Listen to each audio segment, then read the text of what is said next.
is it that a Berserker rush is so effective in ROTWK and the Age of the Ring mod? Well, I've done it, and I've seen it done by other folks, and I've heard folks ask and answer the question as to why it's so effective, but I've never seen anyone break it down before as to the how aspect. So this series will seek to do exactly that. This intro on the Berserker unit will compare a host of different aspects of the unit from both ROTWK and the Age of the Ring mod to show from the outset how vastly overhauled the unit is in the AOTR mod. There are a number of ways to show this later in the series, but I will look at it from a one-for-one perspective. Meaning, I'll look at one Berserker to one battalion of Tier 1 Gondor swordsmen, or one Berserker to one battalion of heroic units, etc. In these matchups, I'll typically go for 4 Berserkers on 4 battalions of enemy units, except when it's clearly called for more. Obviously, like any other unit, Berserkers do have their limitations, and to do a Berserker rush, eventually it has to be on more than a one-for-one basis, obviously. This will be to show, as clearly as possible, how Berserkers perform against the units of other factions, reinforcing how unique the Isengard unit really is. And with Isengard as an economic powerhouse, not just in terms of output, but also in terms of discounts, well, at least in AOTR, you'll see how relatively easy it is to exceed that initial one-for-one perspective, in AOTR especially. But for this intro, to go for the full range of coverage, I'll cover everything from spawn times and unit costs, how much you save per unit with discounts in AOTR, and then later in this series to comparing these values to other units' values.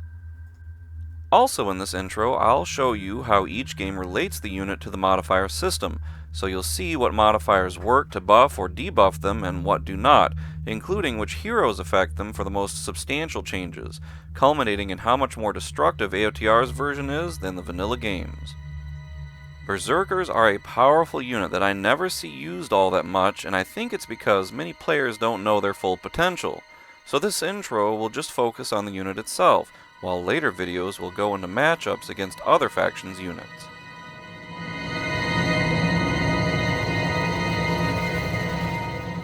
In this first part of the unit analysis series on the Berserkers, we'll look at the main differences between the unit in the vanilla game and in the overhaul mod AOTR as a quick point of reference for seeing how the unit performs against other kinds of units later in the series. In my experience, the Berserker is a relatively overlooked unit, so it does good to check it out in some detail from the outset for the sake of players like myself.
As you can see, there are some fairly major differences between the two versions.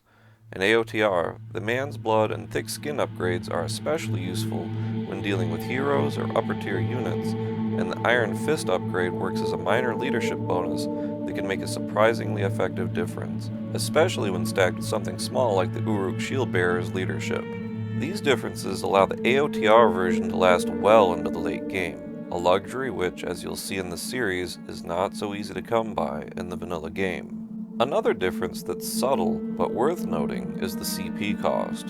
Vanilla is 30 while AOTR is 50, but the monetary cost is notably the same. This difference in CP cost reflects how AOTR's version is far more capable, yet the same monetary value reflects that while more capable, the player can choose to use the unit like in vanilla if he so chooses. But the upgrade costs are there if he is interested in the investment for new strategies, while not undermining the original intended integrity of the unit by, say, an artificial increase of unit cost when it's not necessary. We'll go into some tips and strategies later in the series, but as you can see, the vanilla version lags quite a bit, so it should be no surprise they get little used. However, both versions are excellent hero killers and shock troops, with high amounts of splash damage that can take out whole swaths of clumped up enemies. One last interesting difference. AOTR's Isengard faction has a discount for all Uruks, which increases with the more furnaces on the field. This discount applies to the Berserkers.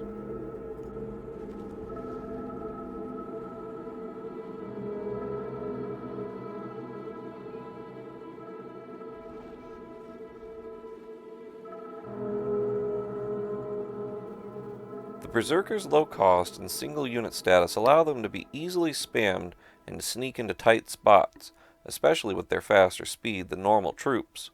Most other troops cost a good deal more than them in either game and cannot do quite as much.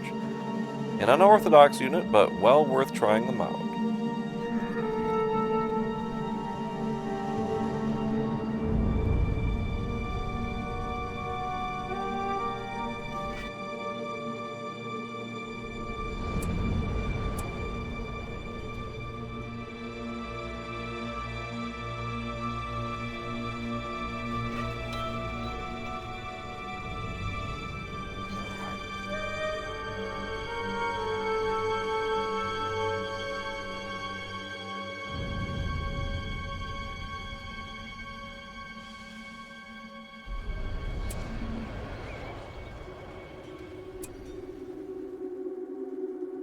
We've expanded the fortress.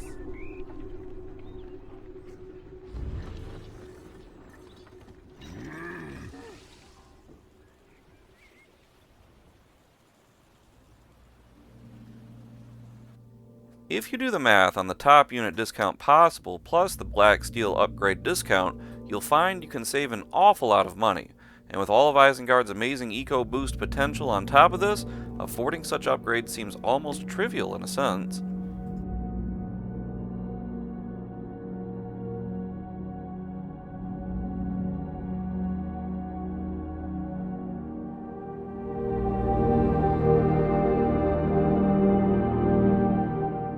In this video, we'll cover a number of miscellaneous aspects of the Berserker unit that don't really fit too well into unit matchups proper. These aspects include how they spawn about twice as fast as most other units in the game, what leaderships, buffs, spells, and debuffs work or don't work on them, how fast they can get stacking with many speed-based abilities, and just how fast a mere handful can take out a fortress. The Berserker is such a unique unit that it really does require a detailed breakdown, so let's take a look.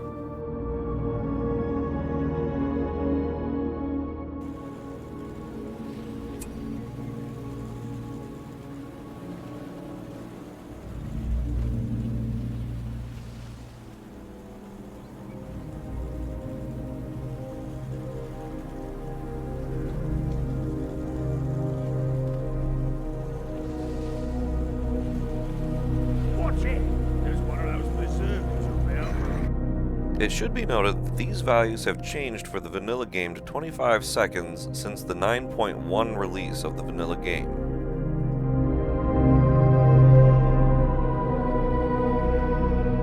This is not an exhaustive list of all units in the vanilla game, but rather enough to give a good idea of how long most units in the game take to spawn. Cavalry is of course even longer in general, as are heroic units and heroes. Due to the sheer number of units and factions in AOTR, that won't be shown, but it is comparable. These values are for level 2 structures, since Berserkers come from one themselves. Tier 2 units are shown at the bottom of each faction category. Some categories have 2 of them. While certain units are 18 seconds, they do not pack the punch Berserkers do in terms of raw damage to units and structures both, as will be seen in this series. And as you can see with the costs, Berserkers, even as Tier 2 units, are comparable to Tier 1. making them cheaper than most other Tier 2 units.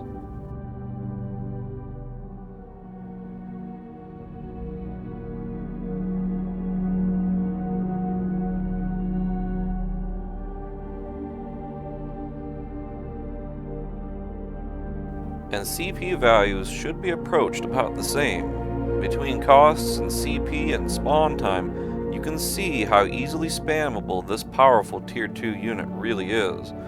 All of these values provided show as a whole, not just in part, just how uniquely designed this unit is. It comes together much more clearly when seen all together.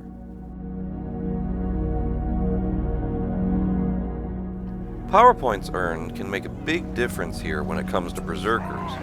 The enemy only has 4 units to kill versus your 60 in these scenarios shown.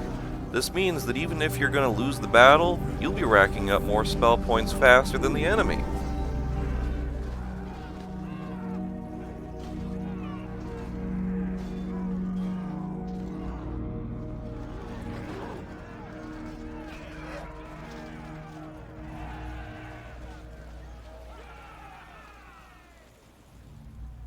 But something interesting here. You'll see here that the Gondor Linhir Spearmen, the early game spears for AOTR, gain quite a bit less power points than the Lamedon Clansmen, the Gondor early swordsmen. So even though both unit types kill the same number of Berserkers, power points earned is different. Why is this? Well, it has to do with how many hits the units do, not so much damage done. You'll see later in this series that spearmen can kill berserkers more easily than swordsmen, which has everything to do with how much resistance to spears berserkers have than to swords. Consequently, berserkers take fewer hits from spears than they do swords, so spears gain the enemy fewer power points than swordsmen do. But you still earn more power points for your win because of how many troops you can take out. Here's a clear demonstration. You can see the bowmen do not kill the berserker, but are still gaining power points. Needless to say, this makes focusing down heroes that much more rewarding because of how many hits they need to go down. So if your enemy keeps retreating to go and heal himself, you could theoretically just keep going back to gain more power points from the same unit.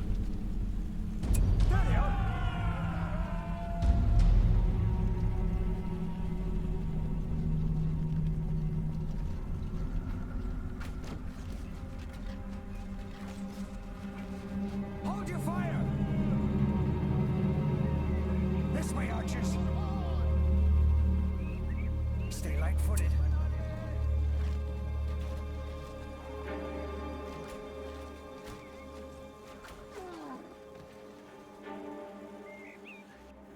Let's also consider more advanced units and armor upgrades. Here you have the Berserkers against 4 battalions of Erebor's Dalish swordsmen, which have 10 units per battalion instead of the 15 of the Lamedon clansmen. But even though there are fewer troops, the Isengard player gains more power points. This is because the Dalish swordsmen have somewhat better stats than the Lamedon clansmen, which only makes sense, and that is reflected in their costs, by the way. And you'll notice that the Berserkers are buffed by Lurtz to guarantee the victory, though he himself is not taking part in the battle, which would not have made any difference anyways with the spell points being earned, because it's the same units being killed. But what if the Dalish swordsmen were given armor upgrades? Well, you can see they remain at level 1, but even with armor upgrades, the amount of power points earned is exactly the same. This is because the armor upgrades do not provide enough protection to require more hits per unit to take them out.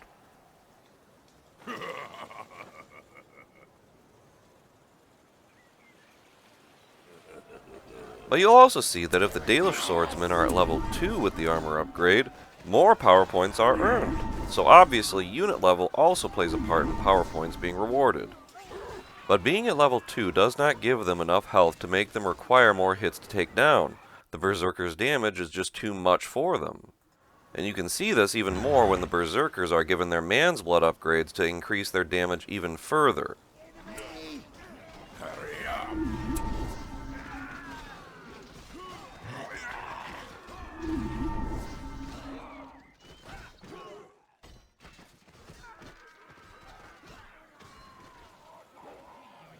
But there is a discrepancy. Notice here that the Dalish swordsmen at level 5 with only armor upgrades earn less power points than Gondor's Lamedon clansmen at level 4 when they automatically gain their armor upgrades for free.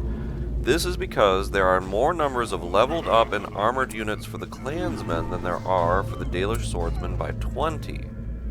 So even though the Dalish swordsmen earn the Isengard player more experience at level 1 than the clansmen at level 1, the escalation of the game per level means the more units per battalion, the more valuable those early game battalions become per level. And Berserker's splash damage and high damage against units ensures many units are taken out in one hit. So Berserkers eat up power points like the beasts they are, while your enemy will gain them at a remarkably slower pace even if you lose battles with the Berserkers. So long as those lost battles take out most of his units on a 1-for-1 scale, you will continue to gain power points faster than the enemy. And because you can buff them out with leaderships and war in AOTR, even if your opponent throws more advanced units your way, the fact that Berserkers are only single units with less hits to kill means you slow down your enemy's power point gain. And honestly, this is a great principle for several different factions, such as Gondor, in which you can strategize to use only the early game units into the late game because of various powers, heroes, etc., which accommodate this strategy. And while you can do the same in the vanilla game to an extent, it isn't anywhere near what you can pull off in AOTR, as you've seen now with the Berserkers. All these aspects of the PowerPoint system are some of the many incredible things about Berserkers and should not be put to the wayside. The Berserkers are a strange, unique, hybrid kind of unit both in vanilla and in AOTR. They are normal units, yet they operate very much like heroic units and heroes, meaning they are unaffected by nearly any leadership, buff, spell, or debuff in vanilla.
To my words.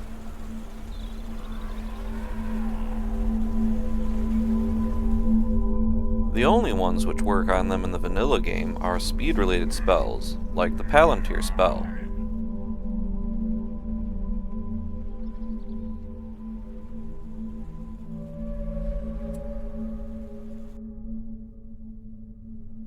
But in AOTR there is a wider selection that is far more impactful than in vanilla.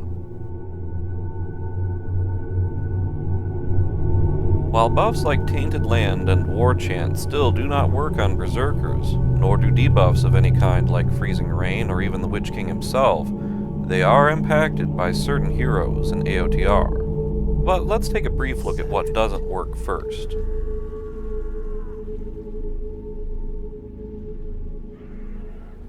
Listen to my words.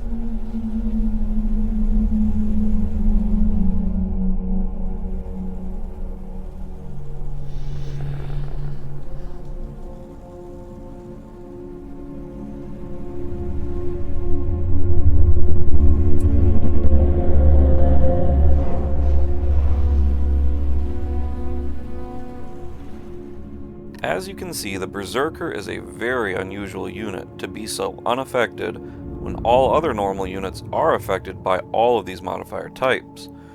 In the next video, the last part of this extended introduction to the Berserker unit, we'll look at what does work on Berserkers in AOTR, namely two heroes of Isengard, Ugluk and Lurtz.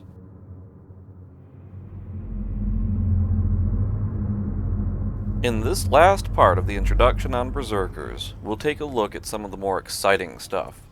We're going to see how much speed boosts can stack with the already fast Berserker unit, and end with an eye-opener as to how much damage they can dish out to an undefended fortress from one game to another. For the Isengard faction itself, Ugluk and Lurtz make a substantial impact on Berserker's performance. Here you can see the Isengard hero Ugluk has a healing ability that will fully heal them back to health. Healing works on them in the vanilla game as well, but only if you have an ally willing to heal them for you with a healing spellbook power. Otherwise, there are no healing opportunities in Vanilla's Isengard faction, and Ugluk is the only source of healing in AOTR's Isengard. Keep your mouth shut.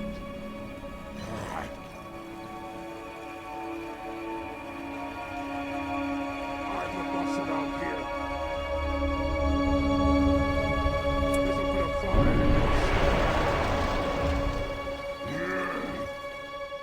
Ugluk also provides a powerful spell modifier.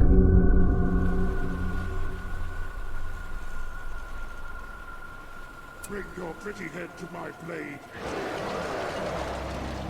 Ugluk also provides a speed boost. Now, something like this sounds very unimportant and not very impactful, but let's show how it can stack up with several other speed boosts for the Isengard faction. This is something which cannot be done in vanilla and can have an incredible impact on getting fully buffed Berserkers into weak spots in enemy defenses.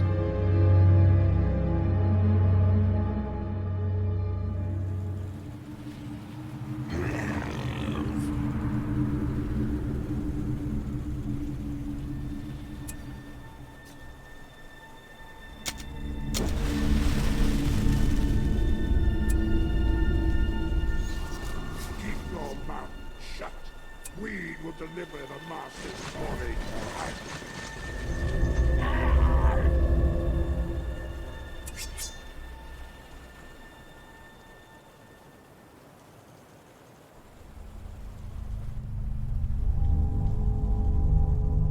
As you can see, stacking speed boosts can make a big impact in AOTR. Berserkers are already by default faster than most other units in the game, but with speed stacked so much, imagine using these guys as a strike force to come in out of nowhere, evading pursuit, hitting weak spots. And in team games, you can make them even faster still, with other speed boosts from other factions. In both vanilla and AOTR, you can stack speed boosts in team games without limit. However, in vanilla, there's only a small handful, but in AOTR, there are many times more across all factions. Have fun and break the sound barrier.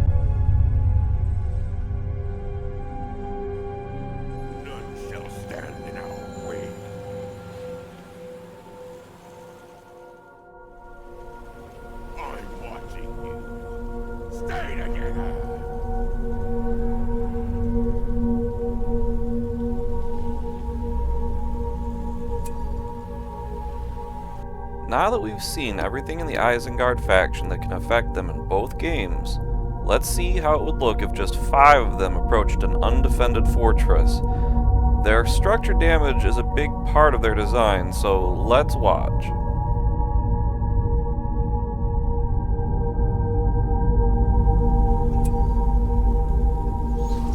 I'm the boss around here. Bring your pretty head to my blade.